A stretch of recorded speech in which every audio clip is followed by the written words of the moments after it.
আমরা সাবেক সভাপতি এখানে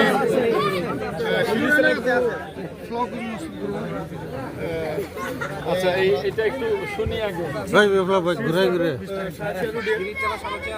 1.5 কিলোমিটার রাস্তার উন্নয়নের শুভ উদ্বোধন হবে আজকে। এই উদ্বোধন করবেন আমাদের মাননীয় মন্ত্রী গণপ্রজাতন্ত্রী বাংলাদেশ সরকারের মাননীয় সংগঠনের মাননীয় মন্ত্রী আল হাসান সারাশিয়া রাস্তা ডিসি দ্বারা উন্নয়ন চেইনেজ 00-1050 মিটার। আচ্ছা, এই রাস্তাটার বাস্তবায়ন করেছিল স্থানীয় সরকার প্রকৌশল অধিদপ্তর টাঙ্গাইল, ঠিকাদারি প্রতিষ্ঠান এএসএস এন্টারপ্রাইজ সখীপুর। কে চিনি না